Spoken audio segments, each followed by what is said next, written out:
വയനാട് വൈത്തിരിക്കടുത്ത ലക്കിടിയിലെ റിസോർട്ടിൽ പോലീസുമായുണ്ടായ ഏറ്റുമുട്ടലിൽ Maoist CP Jaleel കൊല്ലപ്പെട്ട സംഭവത്തിൽ സർക്കാരിനെതിരെ രൂക്ഷ വിമർശനവുമായി നടനും സംവിധായകനുമായ ജോയ് മാത്യു രംഗത്ത്.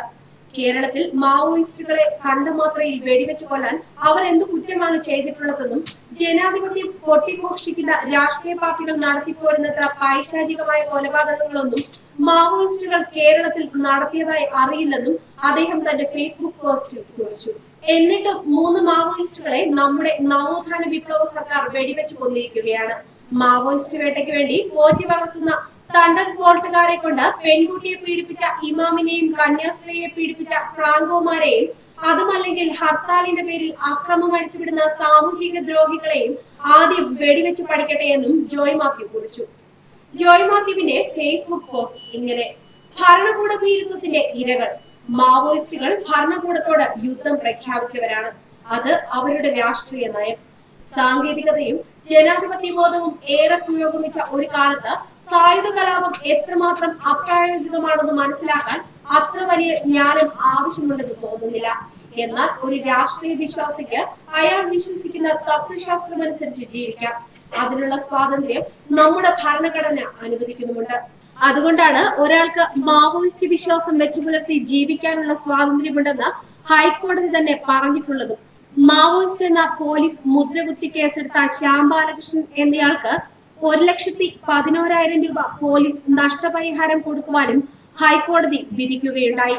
എന്നാൽ ജനാധിപത്യ മാർഗത്തിൽ പുലരുന്ന ഒരു രാജ്യത്ത് ജനാധിപത്യ വിരുദ്ധമായ രീതിയിൽ ഭരണകൂടത്തെ എതിർക്കുമ്പോൾ സ്വാഭാവികമായും ഏറ്റുമുട്ടലുകൾ ഉണ്ടാകാം. ഇരുപക്ഷത്തും ആളുകൾ കൊല്ലപ്പെടാം. കാരണം യുദ്ധ നിയമങ്ങൾ അങ്ങനെയാണ്. എന്നാൽ നിരായുധരെ ഏറ്റുമുട്ടലിന്റെ പേരിൽ വെടിവെച്ച് കൊല്ലുന്നത് ഒരു യുദ്ധതന്ത്രമല്ല തന്നെ. അതിനെ ഭരണകൂട ഭീരുത്വം എന്നാണ് പറയുക. ഏറ്റുമുട്ടൽ വ്യാജമാണോ അല്ലയോ എന്ന് പരിശോധിക്കുന്നതും ഭരണകൂട സംവിധാനം തന്നെയാണെന്നുള്ളത് അന്വേഷണത്തിലെ ആത്മാർത്ഥതയെ സംശയിക്കുക സ്വാഭാവികം. ഏറ്റുമുട്ടൽ വ്യാജമാണെന്ന് പരക്കെ ആക്ഷേപമുയരുന്ന സ്ഥിതിക്ക് ഒരു ജുഡീഷ്യൽ അന്വേഷണമാണ് വേണ്ടതെന്ന് ഏത് മനുഷ്യാവകാശ പ്രവർത്തകനും പറയുന്നത് തന്നെയാണ് എനിക്കും പറയാനുള്ളത്. ഇനി ഒരു സാധാരണക്കാരൻ ചോദിക്കുന്ന ഒരു ചോദ്യം ഇതായിരിക്കും: മാവോയിസ്റ്റുകളെ കണ്ടപാടെ വെടിവെച്ച് കൊല്ലാൻ മാത്രം എന്ത് ആക്രമമാണ് അവർ കേരളത്തിൽ ചെയ്തിട്ടുള്ളത്? ജനാധിപത്യം കൊട്ടിഘോഷിക്കുന്ന രാഷ്ട്രീയ പാർട്ടികൾ നടത്തിപ്പോരുന്നത്ര പൈശാചികമായ കൊലപാതകങ്ങളൊന്നും മാവോയിസ്റ്റുകൾ കേരളത്തിൽ നടത്തിയതായി അറിവില്ല. എന്നിട്ടും 3 മാവോയിസ്റ്റുകളെ നമ്മുടെ നവോത്ഥാന വിപ്ലവ സർക്കാർ വെടിവെച്ചു കൊന്നു.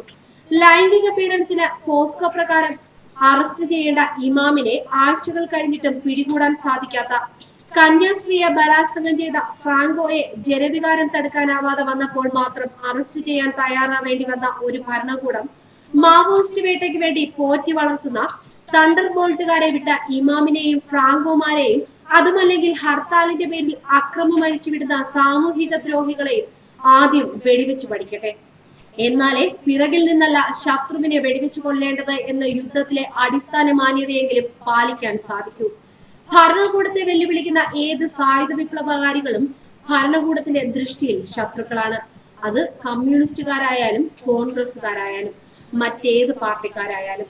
കമ്മ്യൂണിസ്റ്റുകാർ ഭരിക്കുന്ന കേരളത്തിൽ കമ്മ്യൂണിസം പറയുന്നവരെ തന്നെ വെടിവെച്ച് കൊല്ലുമോ എന്ന് ചോദിച്ചാൽ കമ്മ്യൂണിസം പറയുന്നവരെയല്ലേ ഇവിടെ ഭരിക്കുന്നത്, അല്ലാതെ കമ്മ്യൂണിസ്റ്റുകാരല്ലോ എന്ന് ആരെങ്കിലും തിരിച്ചു ചോദിച്ചാൽ നമുക്ക് പറയാൻ ഉത്തരമുണ്ടാകുമോ? ന്യൂസ് ഡെസ്ക് മലയാളി വാർത്ത.